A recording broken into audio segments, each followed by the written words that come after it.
Thank you very much, Win. It's a pleasure for me to be here today to discuss the health of Canadians and the implication for government and non-government organizations, such as the YMCA. I would like to start by congratulating the YMCA on their 100 years anniversary. This is quite a tremendous accomplishment.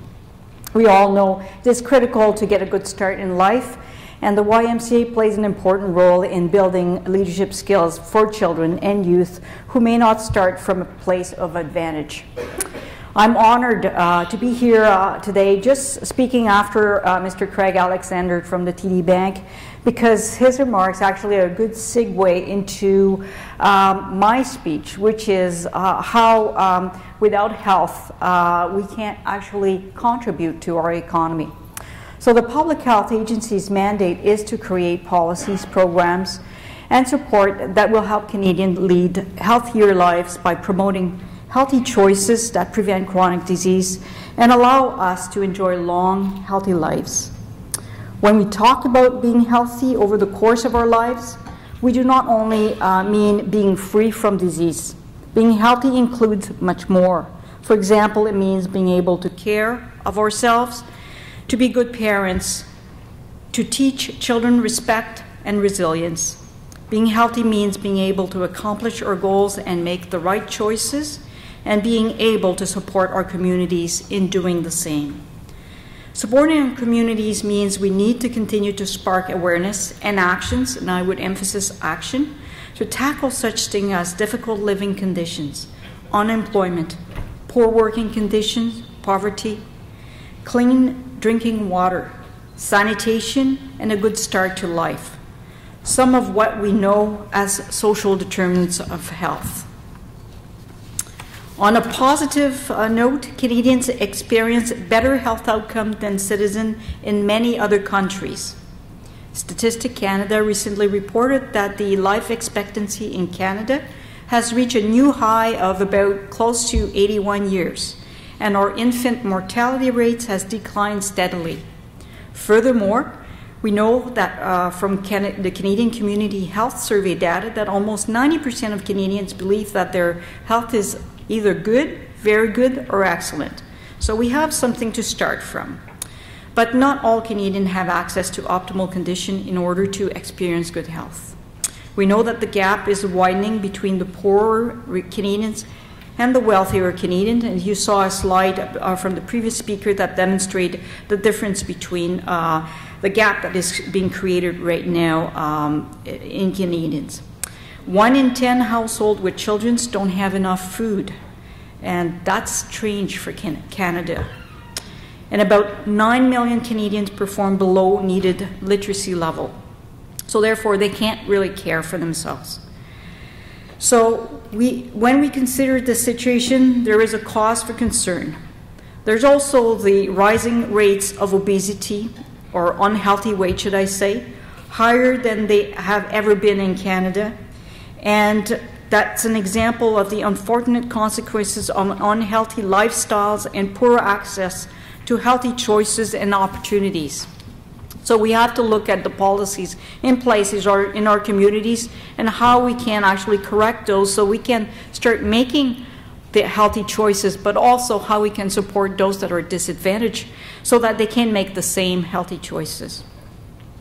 The burden of chronic diseases is significant and growing. Chronic diseases and injury are the main cause of death and ill health in Canada and cost the Canadian economy approximately $190 billion annually. That includes the cost of medical treatments and the lost productivity when our workforce develops chronic diseases or is caring for elderly parents or children living with chronic disease. Diabetes rates are rising. In 2006, just over 2 million Canadians were living with diabetes, and many more are unaware that they have the disease. Heart disease and stroke affect approximately 1.6 million Canadians and is the leading cause of death in Canada. Statistics suggest that in Canada there may be just below 200,000 new cases of cancer and about 75,000 cancer-related deaths in 2011. Not surprisingly, we are starting to see some children who are overweight and obese face some of the same health challenges as usually was dedicated to adults, would I say, such as earlier onset of type 2 diabetes and high blood pressure. These challenges were once, as I mentioned, only seen in adults, so they might be the next generation that will not live as long as we have, or actually will live in poorer health status that we have.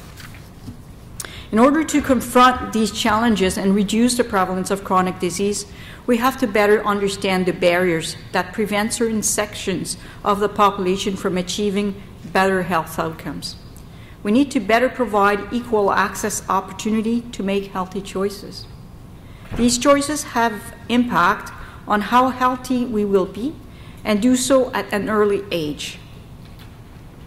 When it comes to addressing the health needs of at-risk children and families, we face some distinctively Canadian challenges, including the vast size of our country, the relative sparseness of our population, the diversity of our linguistic and cultural groups.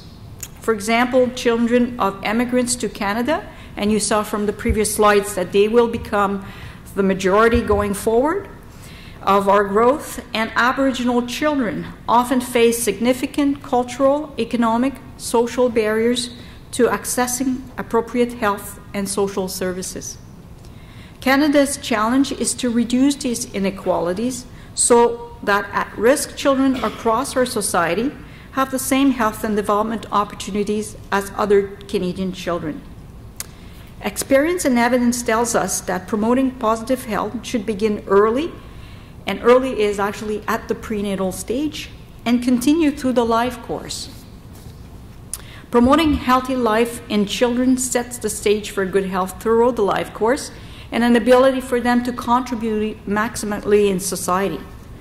One of the key ways us at the agency support overcoming these issues is through our children's program. The agency invests over $112 million annually to 3 programs, which are called the Community Action Program for Children, the Canadian Prenatal Nutrition Program, and the Aboriginal Head Start in Urban and Northern Community Programs.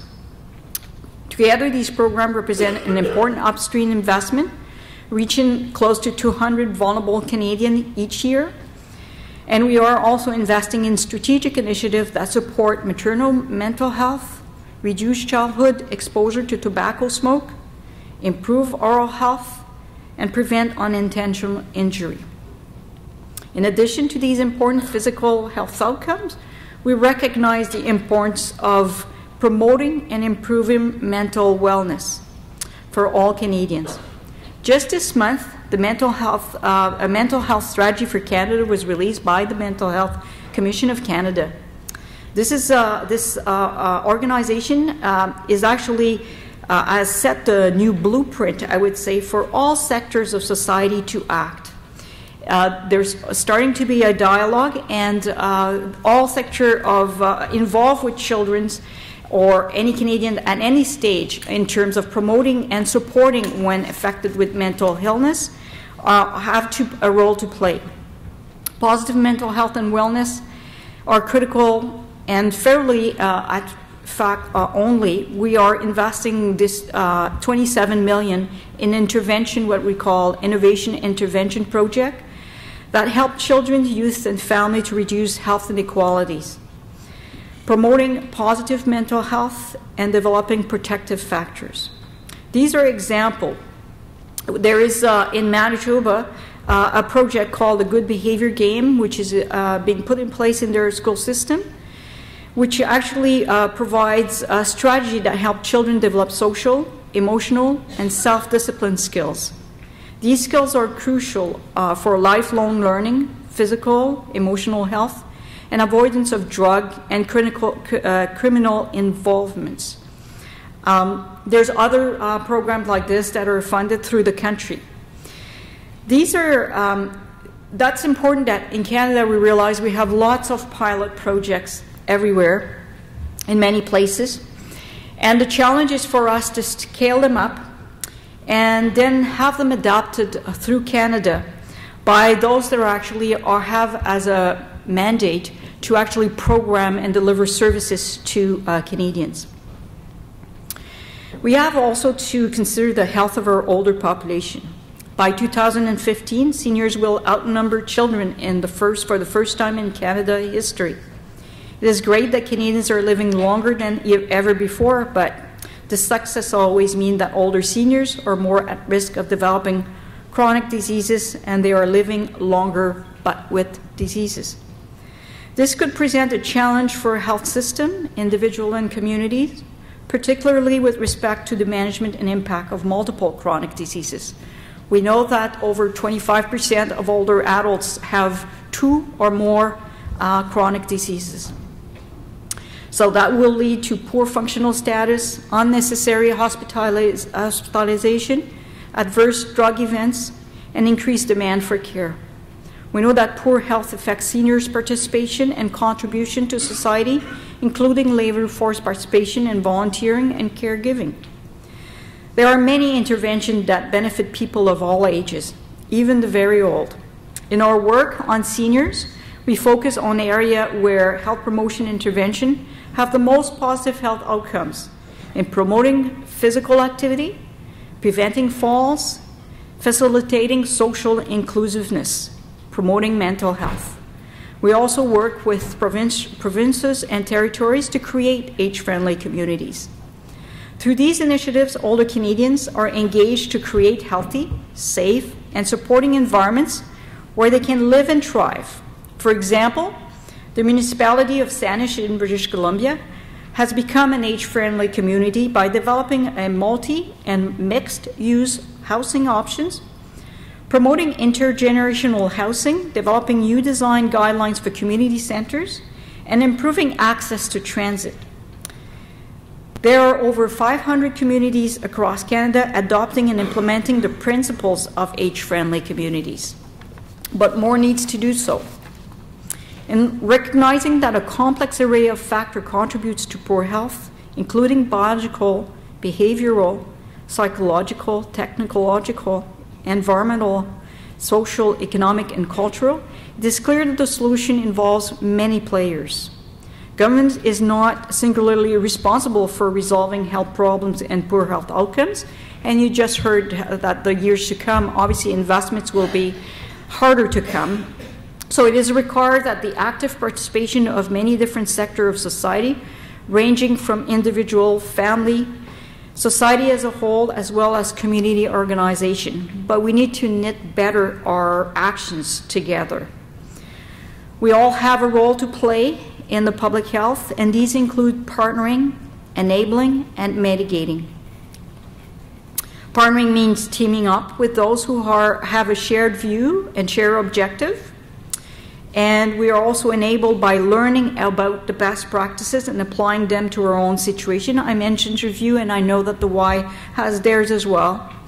And that means that we have to start finding ways to better listening and seeking better ideas for fostering the innovation that we'll require to make more with probably the same as what we have currently in terms of investment. Many Canadians health leaders are familiar with Canada's Declaration on Prevention and Promotion. It's a powerful and unifying statement that articulates our commitment to build and influence physical, social, and economic conditions that promote health and wellness and prevent illness for Canada. With this spirit of collaboration, Canada's federal, provincial, and territorial government have joined together and are engaging other sectors on collective and complementary actions that will help Canadians live longer and healthier lives. As this country, we need to remember that we are only as healthy as the least healthy among us. While many jurisdictions in the country are building capacity and developing tools to build health equity, we must also make a concerted effort not to let progress leave alone anyone behind. So we're happy at the Public Health Agency to be here and engage with you and engage with all sectors and look at how collectively we could join our efforts in supporting those that have the most or the most at need in Canada. And I will welcome your question and discussion ahead.